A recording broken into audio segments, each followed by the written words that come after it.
Boa noite, irmãos. Graças e paz. Só falando aqui um pouquinho também, né, da morte. Deus não tem prazer na morte do ímpio, mas tem prazer na morte do justo, né? A morte faz parte da vida. Então a gente não tem que olhar a morte como um final de festa, que acabou tudo. Assim, encerrou tudo aquilo que a gente pensava, desejava. Então a morte faz parte da nossa vida, né? E aqueles que partiram do Senhor estão descansando. E um dia eu pretendo descansar se Jesus Cristo voltar antes de me ver e fazer transformado num abrir e fechar de olhos. Por isso eu desafio de vivermos uma vida de santidade. Tá bom? Amém? Obrigado pela oportunidade de estar aqui, né, compartilhando esse pensamento do Senhor acerca da sua boa palavra. Bom, eu orei, busquei de Deus a direção para dar continuidade àquilo que o pastor Leonardo esteve iniciando na última semana, né, sobre a questão da nossa obediência. E Deus me levou a um texto que está na carta aos Efésios, no capítulo 1, verso 3. Efésios, capítulo 1, verso 3. Eu vou ler aqui na minha versão, não sei como é que está aí atrás. Mas são muito parecidas, em algumas das três versões, elas são bem próximas. Efésios, capítulo 1, verso 3, diz assim: Bendito o Deus e Pai de nosso Senhor Jesus Cristo, o qual nos abençoou com todas as bênçãos espirituais nos lugares celestiais em Cristo, como também nos elegeu nele antes da fundação do mundo para que fôssemos santos e irrepreensíveis diante dele e em amor, e nos predestinou para filhos de adoção por Jesus Cristo, para si mesmo, segundo o beneplácito da sua vontade, para louvor da glória da sua graça, pela qual nos fez agradáveis a si no amado. Falei até aqui. Vamos orar. Pai, em nome do Senhor Jesus Cristo, diz aqui a porção da tua palavra aqui lida. Nós vamos discorrer naquilo tudo que o Senhor tem falado ao meu coração nesses dias, em particular hoje, quando separei o tempo, o Senhor tem falado claro, que o Senhor me dê graça, Senhor, para transmitir aos nossos irmãos, e que não haja nenhuma preocupação aqui com o que está acontecendo lá fora, nenhum julgamento, mas que cada um possa ouvir a tua palavra e aquilo que o Senhor tem para cada um de nós, à medida da nossa fé, em nome de Jesus. Amém? Amém? Amém. Glória a Deus. Deus é bom o tempo todo, hein? Eu coloquei como duas partes aqui dessa administração, para você tentar ser bem objetivo. E eu coloquei um título nessa mensagem. O título é Escolhidos por Deus.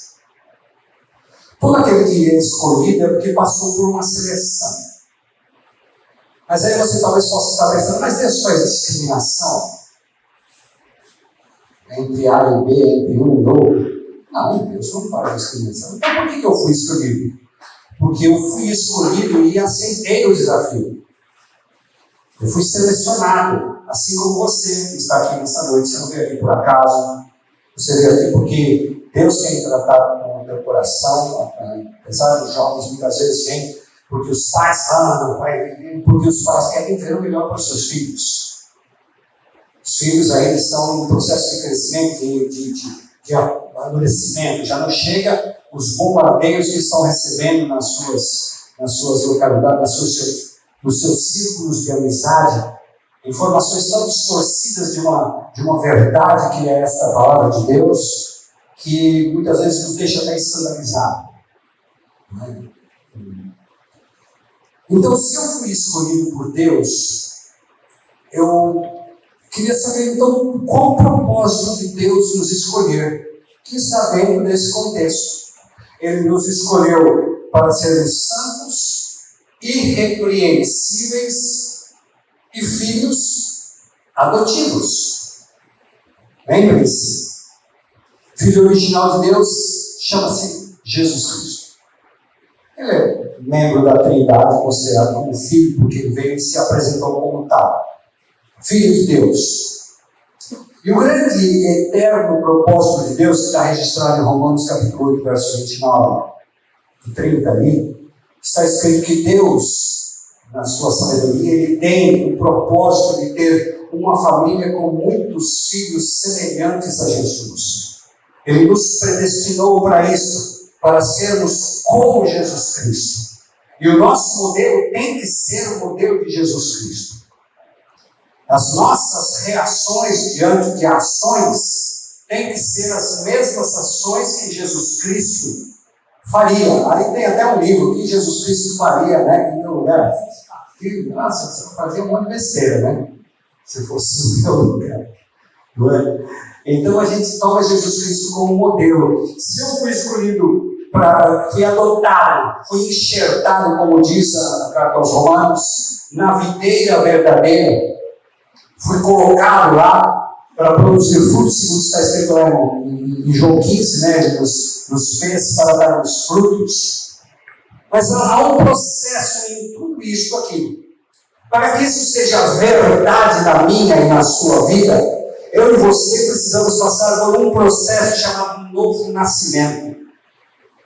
Esse processo de novo nascimento se dá quando nós entendemos que nós nascemos de uma natureza pecaminosa, nós viemos de uma origem pecaminosa.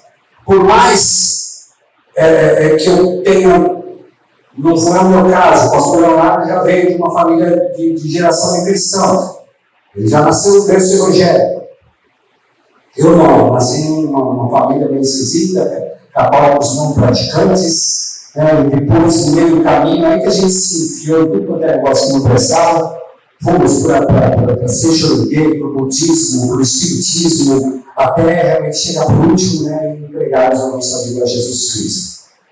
Mas, por mais que uma pessoa tenha nascido no berço cristão, foi ensinado a identificar, se ele não nascer de novo, ele nasce com a natureza pecaminosa. Isso está escrito lá em Romanos capítulo 3, verso 23, diz que todos pecaram, sem exceção, e estão destituídos da glória de Deus. Então, a mim e a você, que nascemos em pecado, tinha sobre nós uma cédula de condenação, que dizia assim: olha, se você continuar nessa vida, você vai morrer eternamente. Segundo lá em Apocalipse, morrer a segunda vez, após o dia do juízo final. Então, pairava sobre nós uma dívida muito grande, que não fui eu que fiz, mas foi meu ancestral, meu primeiro ancestral, chamado Adão. Porque por causa de um homem entrou o pecado no mundo, e pelo pecado entrou a morte. Então, isso tudo, Deus não plantou em nós uma semente ruim. Quando Ele criou o homem lá no Éden, Ele o criou perfeito. Ele lhe deu essa condição de escolha, de optar, obedecer ou não obedecer. E o resultado da desobediência daquele homem trouxe prejuízo para todas as gerações, desde Adão até a minha, até você. Consequências.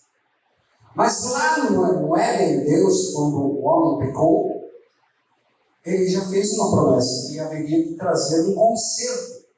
E o conserto foi dado por Jesus Cristo. Jesus Cristo, Ele veio e pagou pelos nossos pecados. Mas é muito interessante quando a gente olha para a cruz.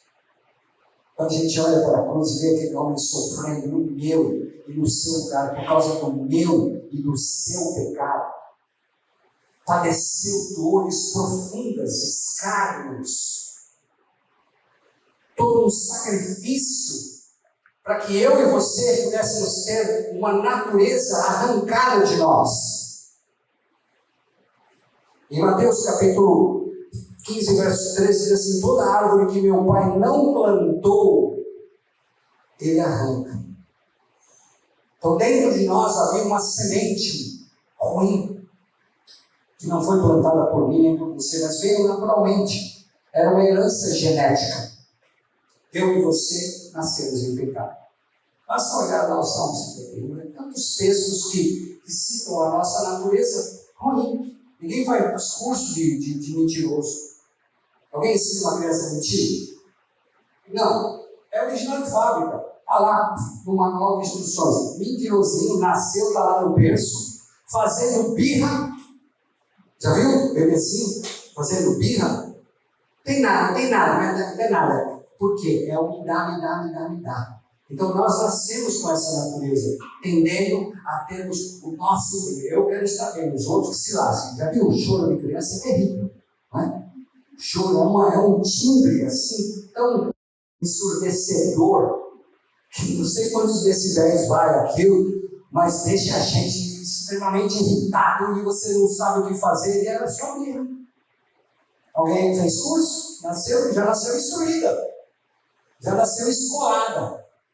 É natureza.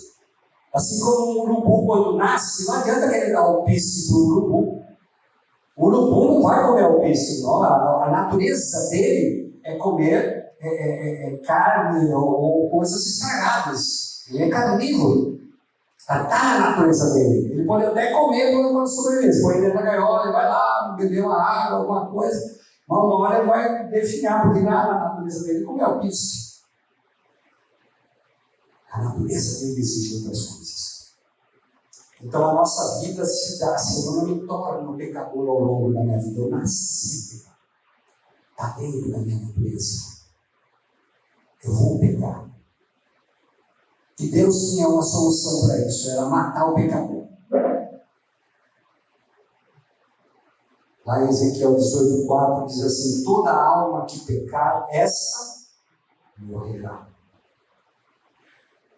Então eu e você tínhamos sobre nós uma cédula de condenação dizendo: olha, está aí um pecador, ele vai morrer.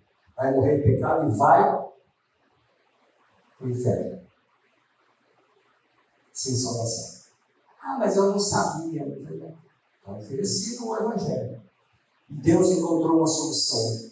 Arrumou alguém para pagar no meu e no seu lugar. Mas o mais interessante, o mais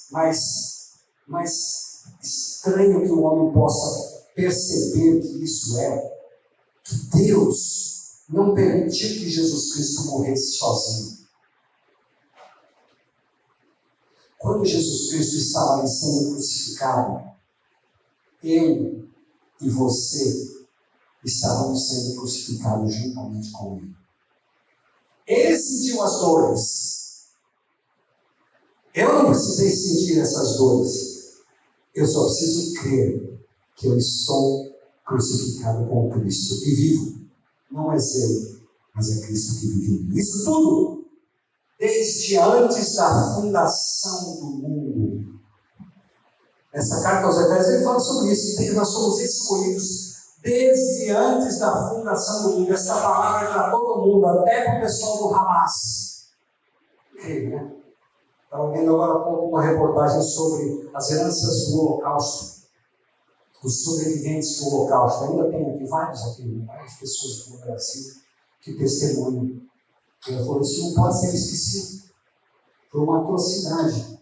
Foi uma semente maldita que Satanás colocou na cabeça de alguns líderes lá, começou lá, não só lá na Alemanha com Hitler, mas com tantos outros que foram contaminados, enganados com sementes malditas e provocaram atrocidades. E o que está acontecendo? Isso continua. Isso tem dado continuidade.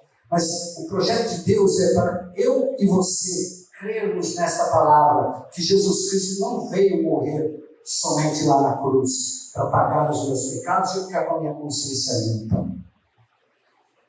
Ele veio para que eu pudesse morrer juntamente com ele. E testemunhamos publicamente isso quando nós recebemos Jesus Cristo como Senhor. Nós fazemos esse chamado para que Jesus Cristo venha ser o Senhor da nossa vida e nós somos inseridos ali naquela cruz. E testemunhamos isso publicamente quando passamos pelas águas do batismo. Pelas águas do batismo eu estou testemunhando publicamente que eu sou uma nova criatura, eu deixei a minha velha natureza. E isso que tem que crer sou eu. Isso quem tem que querer é você, na sua vida. Isso tudo para nos dar uma nova vida. Passamos por esse processo chamado novo nascimento. O desafio que Jesus fez lá na casa de Nicodemos, lá em João 3,3. Necessário vos é nascer de novo. O novo nascimento promove uma regeneração, ou seja, a regeneração já é um novo nascimento. Foi isso que eu nasci. Eu não fui reencarnado, eu fui renascido. Eu nasci novamente, dentro da minha nova natureza. Talvez isso seja muito estranho para alguns pensarem, mas como é assim? Eu morri com Cristo. E o desafio está todo registrado na palavra de Deus. E muitos pensam, isso é tão difícil para mim, eu já que nasci com Jesus, pagou pelos meus pecados, eu estou tão satisfeito porque ele sofreu lá na cruz. Assistem os filmes, agora está chegando no final do ano, normalmente a gente vai assistir as Paixões de Cristo, e as pessoas se comovem, relembram, representam, fazem peças teatrais para demonstrar. E fica uma coisa meio distante. Ele sofrendo lá e eu continuando na minha vidinha aqui. Vivendo um processo como se era lá no Velho Testamento, em que uma vez só por ano o sumo sacerdote entrava no lugar santíssimo para oferecer sacrifício pelos pecados do povo, e depois daquele momento o povo tinha mais um ano inteiro para continuar pecando, porque sabia que no outro ano viria um novo sacrifício, um novo cordeiro, uma nova pombinha, um novo animal ia ser sacrificado no lugar dele ali, para que ele pudesse ter os seus pecados remidos. E Jesus Cristo veio dar um basta nisso. Então, entre Adão e Jesus Cristo, todos aquelas estratégias de sacrifícios lá do Velho Testamento ficaram por lá. Jesus Cristo veio dar um sacrifício, fazer um sacrifício de uma vez por todas. Não preciso mais ficar pagando promessa, não preciso mais ficar acendendo fé para quem quer que seja, não preciso ficar sacrificando animais. Infelizmente, a gente veio de uma formação espírita também, a gente sabe que é isso. Todo esse trabalho de sacrifício. A visão espírita traz essa menção de que se você fizer, você vai pagar e voltar, você vai pagar e voltar, vai recarnar para poder continuar até chegar no estado de anjo de luz, você vai ter luz. Então anularam totalmente o sacrifício de Cristo. Se eu tenho que ficar pagando pelos meus pecados, para que Jesus Cristo veio? Para que ele passou o sufoco todo que ele passou? Para eu poder pagar tudo de novo? Eu estou dizendo literalmente, seu sacrifício não valeu nada. Então eu e você, que fomos em primeiro lugar escolhidos, desde antes da fundação do mundo, eu não sabia que eu era escolhido. Eu vim saber que eu era escolhido quando me apresentaram a Jesus Cristo. E quando me apresentaram a Jesus Cristo, a gente se apaixonou. Nós somos muitos, né? E a gente começou a ver a extensão do amor de Deus. E aí pudemos receber os desafios de nova vida. Bom, tudo bem, vocês deixaram algumas práticas aí. E a gente que vem de uma formação totalmente diferente, né? Um vocabulário esquisito, pervertido demais, foi um desafio. Mas nós seguimos tentando. Eu sempre falo, né, que nós estamos numa escola, num curso, em que nenhum de nós vai sair formado. Todos os anos nós vamos sendo aperfeiçoados. Não é? Hoje melhor do que ontem, amanhã melhor do que hoje. É desafiador. Mas o Evangelho é justamente isso, ele é desafiador. Ele é uma proposta de mudança radical de forma de agir e de pensar. Quando eu me torno realmente alguém obediente a Deus, como foi ministrado na última semana, eu tenho que entender que eu não estou aqui somente para para ter os meus pecados perdoados. Quando a gente para, no momento que nós recebemos Jesus Cristo e passamos por esse processo de nascimento, a gente pode até colocar uma data, fixar uma data, e olhar para trás. E ver tudo o que fizeram. E aí, vira e mexe, às vezes a gente lembra, eu me lembro, e aí eu começo a fazer algumas contas. E eu começo às vezes a falar, por que o senhor não me falou antes? Eu falei, isso aqui não quis ouvir.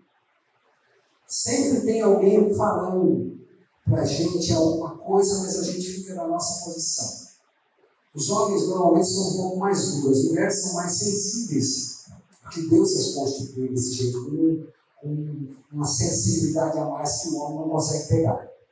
As mulheres correm mais. Por isso que a igreja está mais cheia de mulheres. As mulheres vê o circo pegando fogo, ela já vê a faísca, ela já sai correndo. Vou contar, vou buscar alguma coisa, vou falar com Deus, vou falar com o profeta, vou falar com o pastor, vou falar com o Centro Espírita, vou falar com qualquer. As mulheres sempre saem correndo antes. O homem, enquanto o bombeiro não está chegando, e os lavareiros saindo pela janela, e não, dá um jeitinho, pode deixar comigo que eu vou corrigir esse negócio, eu vou dar um jeito, eu consigo. Posso. E se quebra a cara.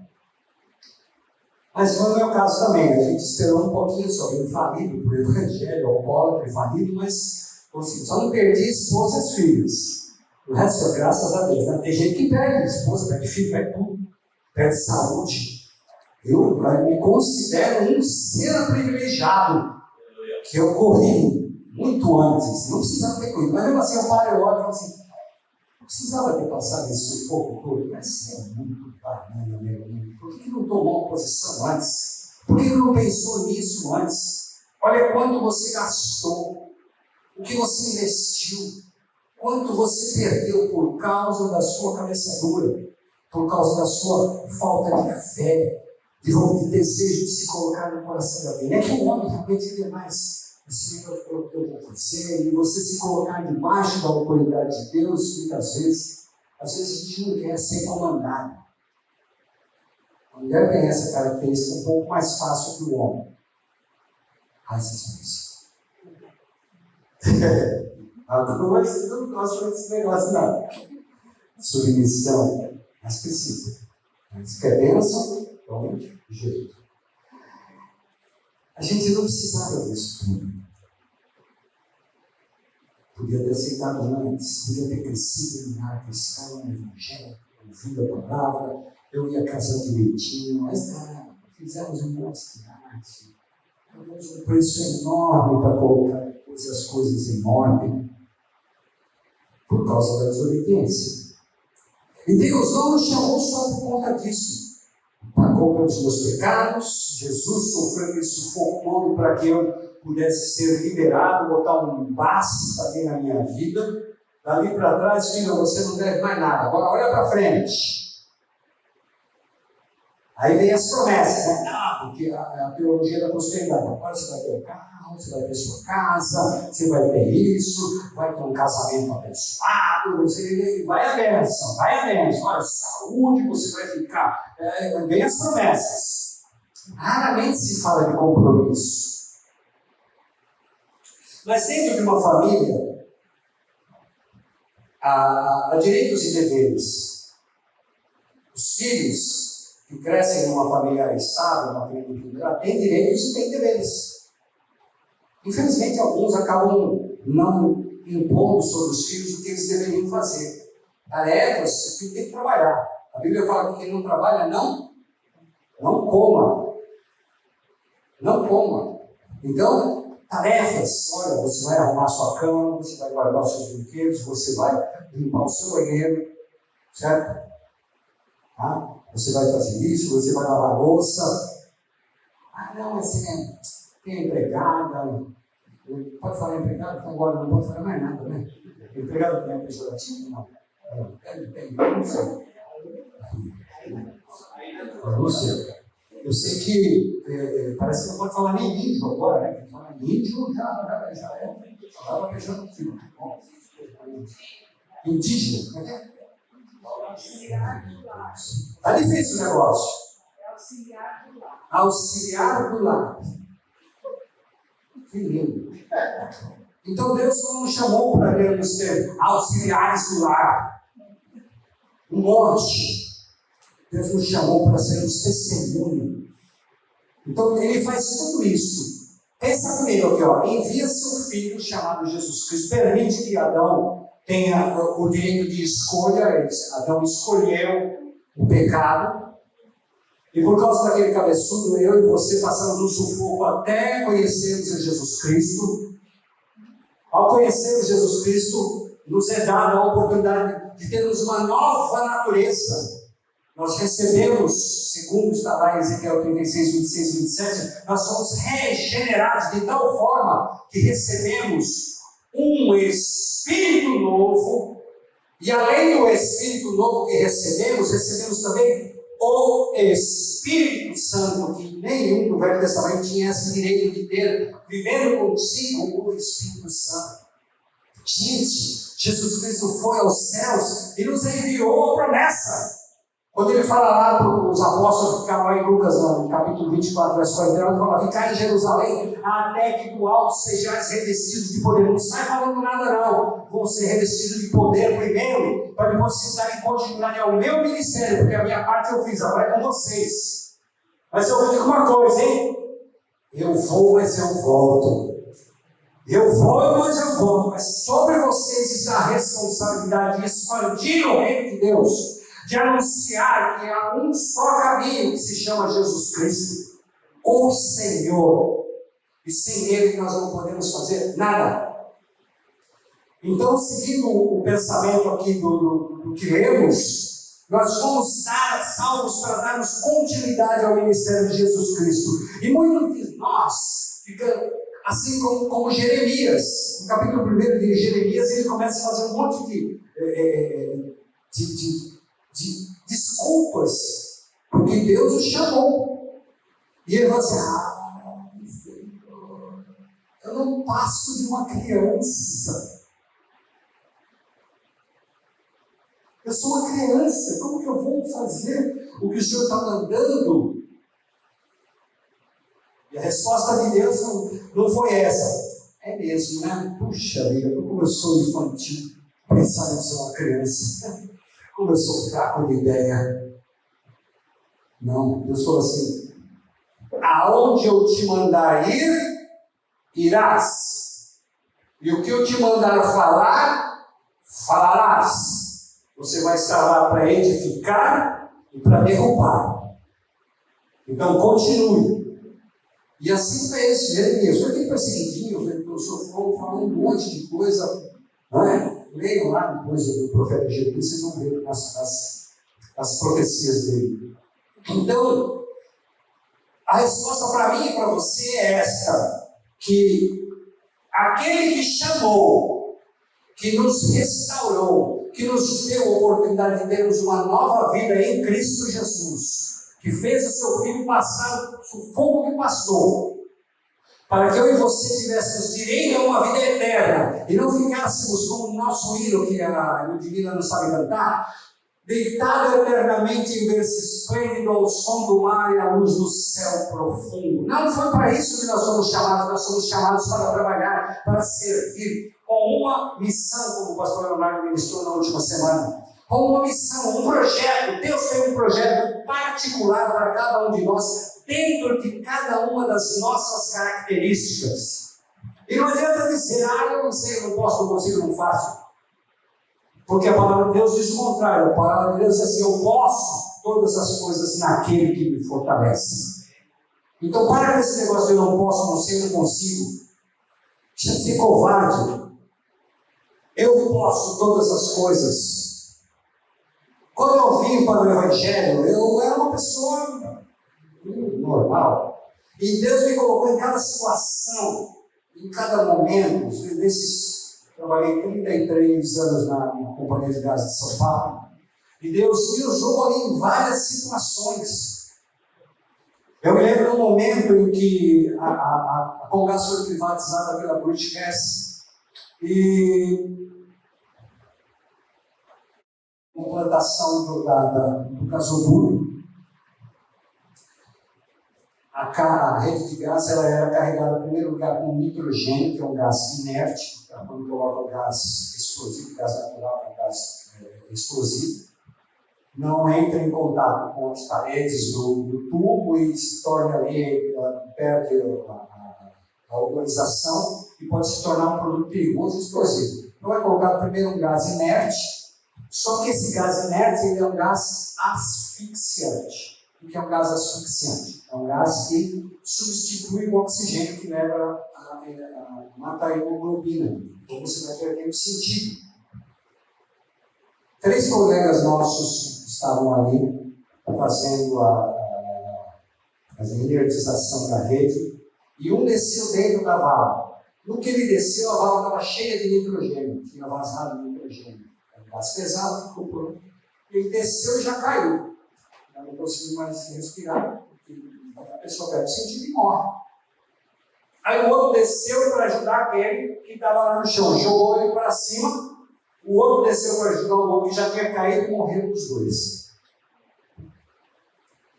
Aí veio, né, uma guerra, foi toda uma loucura, porque a privatizada pelo BG e pela Shell, a Shell holandesa. Então, imagina a loucura. Então, estávamos nós lá no escritório central da Cogás, lá na Augusta, e tinha um grupo enorme de pessoas, diretores, presidentes da empresa. E a minha coordenadora na época era uma mulher que veio com a BG, a Rosa. E a Rosa viu aquele alvoroço lá, eles estavam tentando fazer alguma coisa para homenagear menos os nossos que morreram. E aí o que a Rosa faz no meio daquele povo todo? Olha, o Elcio aqui é pastor, ele vai dar uma palavra aqui para nós. E lá vou eu fazer, eu vou falar, eu não sei, não consigo, não posso. Olha, ele vai dar uma palavra, ele vai... Aí o que eu fiz? Fui lá e dei uma palavra, falei, olha, não dá mais orar pelos meninos, nós vamos orar pelas suas famílias, pelas perdas que tiveram. Eu sei que essa palavra aí estava sendo transmitida para a ONU, para a Inglaterra, e lá naquele povo todo. O que era? Era um ex-marido e ex-alcoólatra. Que estava ali agora com a sua natureza transformada na família, no amor de Deus, para compensar a tristeza daquelas famílias. Então, quando as circunstâncias dentro das nossas características vão acontecer, e nós não podemos nos acovardar. Sempre que surgir oportunidades. Então, para eu ter, Deus me dá essa condição de ser santo. Ser santo não é ser perfeito, hein? Tá? A gente já falou isso aqui algumas vezes, mas é sempre bom estar repetindo. Por isso que os ministérios, também na carta aos Efésios, quando se fala sobre os dons ministeriais, apóstolo, profeta, mestre, evangelista e pastor, que foram desenvolvidos justamente para aperfeiçoamento do santo. Santo não é perfeito. Então, quando eu digo que eu sou santo, é porque eu fui separado, assim como você.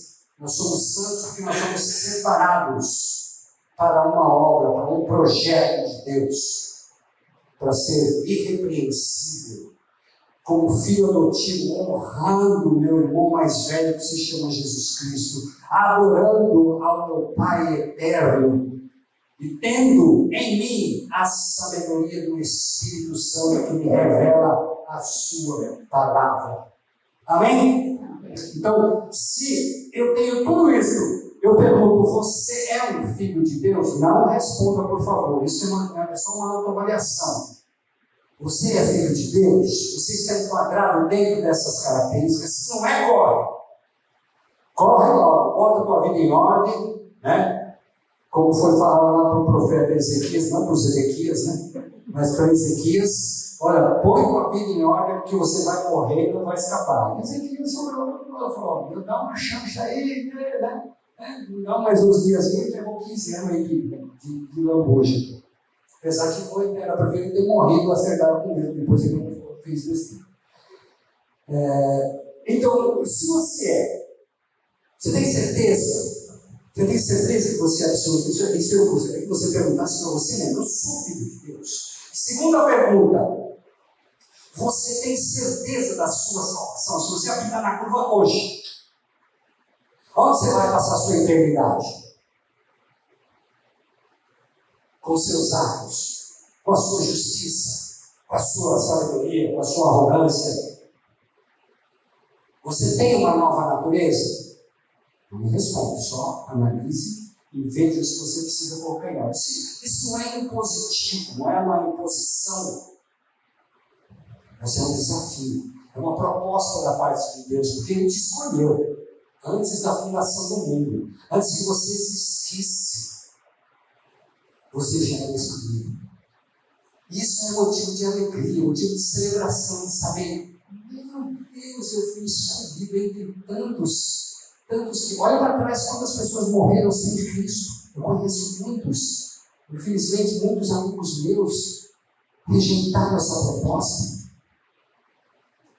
Nós fomos visitar um homem uma vez, um cara morrendo, cara, e nós falamos, olha, você precisa colocar em ordem sua vida, né? Assim como aquele ladrão da cruz, oferecendo vida para ele, como diz lá em Deuteronômio 30, a vida e a morte eu ofereço para você, escolhe a vida. Deus fala isso, nós falamos com o homem, falou, não quero esse seu Deus, eu não quero, eu quero ir para o inferno. E morreu assim. E quantos a gente ouve que preferem esse escolha? Esse ainda declarou.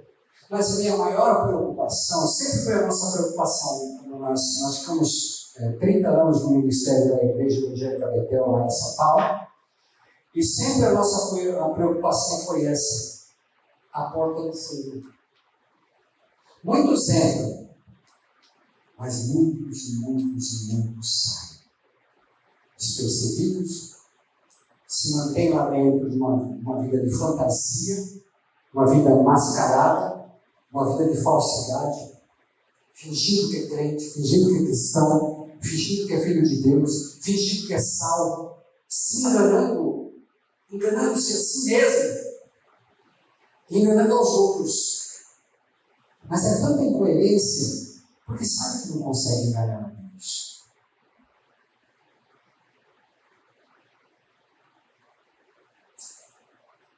Para ser salvo, realmente, você precisa nascer de novo. Avalie. Isso aqui não é uma opressão, é só para a gente nos avaliarmos. É uma oferta de vida nova, para que você e eu não caiamos. A Bíblia também fala, aquele que está em pé, cuide para que não caia. Então faça a sua parte, em nome de Jesus. Dentro das suas características, Deus vai capacitar você. Deus vai te dar sabedoria, desde que você busque. Deus diz, aquele que não tem sabedoria, peça, que Ele dá liberalmente, em nome de Jesus. Podemos orar? Vamos ficar em pé, Deus. Com os seus olhos fechados, que você pensasse. Quantas vezes o Senhor tem te amado você? E você muitas vezes fica questionando. Senhor, mas será que é? Salmo 37 é o salmo da conversão da minha esposa. Ela disse que aí o Senhor falou com ela, vem, prova e vê. Prova que o Senhor é bom. Experimente deixar Deus conduzir a sua vida. Experimente deixar o Senhor direcionar os seus passos. Fica justificando, falando demais. Apenas mude de atitude. Mude seu vocabulário. Mude as suas amizades. Mude os seus relacionamentos. Aquilo tudo que você sabe que não está em conformidade com a vontade de Deus. Passou. Não fique olhando para trás. Mas olhe para frente, olhe para o autor e consumador da sua fé. Olhe para frente. Deus tem coisas melhores. Deus quer chamar você para a vitória, para projetos grandes. Vidas precisam saber que você é um filho e uma filha de Deus, que honra o nome do Senhor. Não se envergonhe do Evangelho, porque aquele que se envergonha dele, ele se envergonhará das vezes. Pai, em nome do Senhor Jesus Cristo, eu oro pedindo a tua bênção, Senhor, sobre o teu povo que aqui está. Deus, vem, não conheço o coração de nenhum, nem mesmo da minha esposa, porque eu posso analisar pelos frutos. Mas o Senhor que sonda os corações, esquadrinha os rins, e cada um de nós sabe, Senhor, os nossos pensamentos, antes mesmo da palavra vir à nossa boca, o Senhor já conhece os nossos pensamentos. Eu te peço, Senhor, ministra novidade ao coração de cada um de nós aqui nesta noite. E daqueles que um dia vão ouvir esta palavra, Senhor. Assim como lá em João 17, o Senhor orava por nós, não somente pelos seus discípulos, Jesus orava ali, mas por todos aqueles que um dia haveriam de crer nele através desta palavra. E esta palavra está sendo pregada hoje, esta palavra está sendo anunciada. Há um caminho que se chama Jesus Cristo, é o único caminho que muda, que transforma nossa maneira de pensar, de agir, de reagir diante de circunstâncias dolorosas, difíceis. O Senhor nos dá graça e o Senhor nos tem ofertado a vida eterna. E a vida eterna é essa, que te conheço a Jesus Cristo, nosso Senhor, e a Deus como único Criador. E que a nossa unidade como irmãos em Cristo seja notória nesta geração, e deixemos este legado para as próximas gerações, no nome de Jesus. Amém. Amém. Se nessa reavaliação você entendeu que precisa ter algumas mudanças, aqui o pastor Bernardo, a Laura Cláudio, o pastor Elis, Fabiano, eu junto, se vocês quiserem estar buscando algumas experiências maiores ou falar um pouco sobre as suas dificuldades, estejam à vontade. Amém? Senhor, é contigo todo o tempo, no nome de Jesus. Amém. Senhor, abra teus olhos, preciso ver a realidade de quem eu sou, criado em ti, a sua semelhança.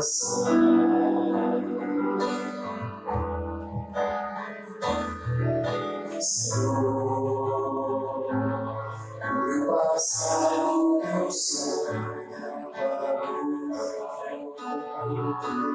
tua vida me entregou, o teu poder transforma meu ser de glória em glória.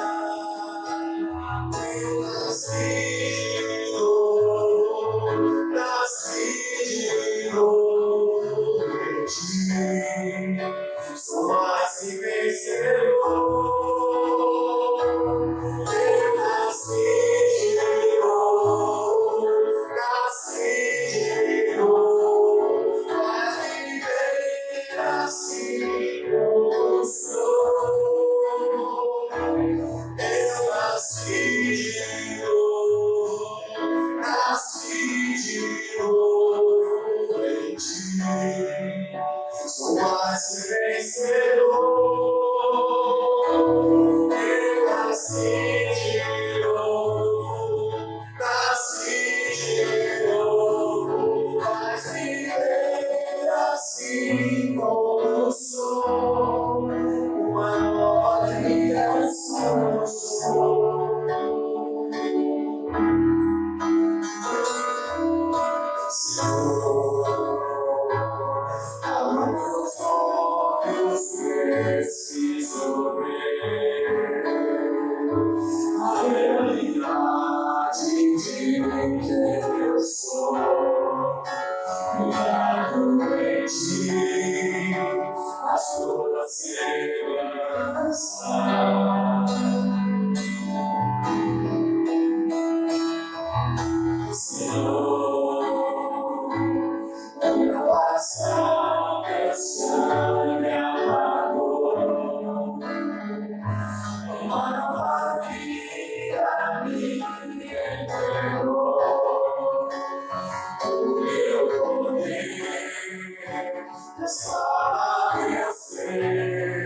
Ele quer que eu corrija o salmo. Não foi 37, foi 34. Eu lembro muito bem porque foi a primeira vez que Deus falou comigo. Eu ficava muito brava quando eu abria a Bíblia e Deus me falava, como assim? A minha mãe espiritual sempre dizia, lê a Bíblia, você, Deus vai falar com você. Aí eu abri a Bíblia, fala, Deus, fala comigo. Mas aí um dia o Senhor realmente falou, esse dia foi ser preparado por Ele. Ele falou tudo aquilo que eu tinha perguntado para Ele antes de abrir a Bíblia. Primeiro eu conversei com Ele, porque é disso que Ele gosta, comunhão, intimidade. Então, pela primeira vez eu tive intimidade com Deus. E Ele me respondeu, aí eu abri a palavra. Eu estava no Salmo 34. Tudo aquilo que eu tinha acabado de falar com Ele. Todas as respostas das minhas perguntas, das minhas dúvidas. Porque eu falava, como que eu vou saber que agora é a verdade? Já tinha ido para tantos lugares. Como que eu vou saber que agora realmente é o certo? E quando Ele falou, vinde provar. Aí se você não, aí falava na minha linguagem, se você não gostar e não quiser, você é livre. Só que nós estamos há 41 anos só.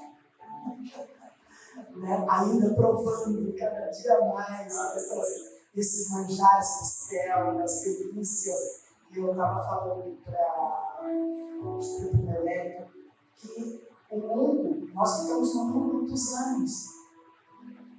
Mas se o mundo fosse bom, nós tínhamos continuado nele.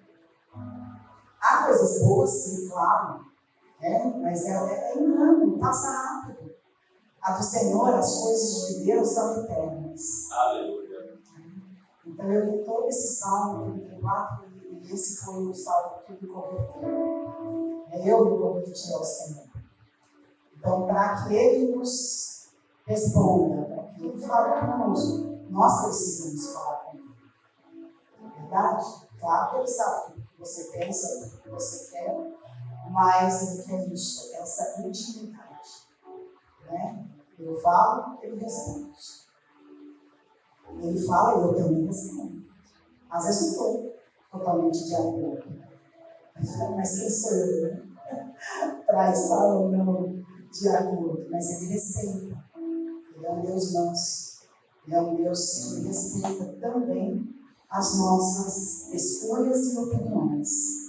Se estiver errado, Ele vai nos corrigir. Ele vai mandar o Espírito de Deus, né, que temos dentro de nós, para mostrar que estamos errados, mas é de uma maneira diferente. Ele é cavalheiro, Ele é amoroso, Ele é lindo, né? E Ele nos ensina naquilo que estamos errados. Então, geralmente a gente está errado. Queremos entrar com a nossa justiça, com o nosso acho, né? Eu acho que tem que ser assim. Eu dou várias ideias para Deus. Né? Assim, você podia fazer assim. Senhor, seria tão lindo, seria tão. Não seria nada. Aí Ele mostra para mim que não vai ser assim, que não é assim, e que vai ser do jeito dele. Né? E o jeito dele é muito melhor. Amém? Então, que o amor de Deus, que a salvação, a graça do Senhor Jesus e a comunhão do Espírito Santo esteja sempre conosco. Amém? E que Ele continue nos guardando, que Ele continue sendo o nosso amigo e que nós também possamos continuar sendo amigo de Deus. Que possamos ganhar o coração de Deus a cada dia, agradando, obedecendo, tendo adquirido fé, como ontem foi falado, né, pela Eunice, que a fé, que sem a fé nós não podemos agradar a Deus. Então, vamos adquirir fé através da palavra, ouvindo a palavra, porque a fé vem pelo ouvir a palavra de Deus. Então, vamos estar em comunhão com os nossos irmãos. Isso agrada ao coração de Deus. Vamos descobrir na palavra o que agrada ao coração de Deus. Então, Senhor, nos ajuda, Pai. Somos limitados e o Senhor sabe das nossas limitações. Mas cria em nós, Senhor, o Teu querer. Efetua o Teu querer em nós. Porque Tu és um Deus maravilhoso, um Deus grande, um Deus amoroso. Então continua, Senhor, nos ajudando, porque precisamos de Ti. Precisamos nos aconselhar com o Teu Espírito. Eu quero me aconselhar com o Teu Espírito. Eu quero que o Teu Espírito me instrua a cada dia, a cada manhã. É isso que nós queremos, Pai querido. Em nome de Jesus, guarda, Senhor, a nossa família. Guarda a nossa casa, guarda a nossa vida. Dá ordem, continue, Senhor, dando ordem aos Teus anjos ao nosso respeito. Aonde quer que possamos ir, que possamos engrandecer o Teu nome. Honrar, Senhor, o Teu nome. Nas mínimas coisas. Em nome de Jesus. Amém. Só mais uma oração que a gente acabou não fazendo. Pela paz de Israel e também pelos seus familiares. Pai, em nome do Senhor Jesus, não somente Israel está em guerra contra o Hamas, mas aquela guerra da Ucrânia, só o Senhor pode intervir ali para que a paz se estabeleça. Eu sei que há outros países que estão em guerra. Te agradecemos, Deus amado, porque a guerra aqui no Brasil é diferente, mas que o Senhor também pode promover a paz aqui na nossa nação. Oramos pela viagem do pastor Leonardo, da Luísa, amanhã a Campinas. O Senhor diz que as portas que o Senhor abre, ninguém fecha. Nós estamos crendo que essas portas haverão se abrir para que a expansão dessa unidade escolar, Senhor, seja realizada para a continuidade da instrução cristã, Pai bendito, na vida de cada um dos alunos, das famílias aqui, que não vão precisar ficar preocupados com Halloween, com festas juninas, voltadas para a idolatria, para a doutrinação, mas sim para a edificação e instrução. Seja, Senhor, a tua bênção sobre esta escola, sobre esta igreja, em nome de Jesus. Amém. Amém. Amém.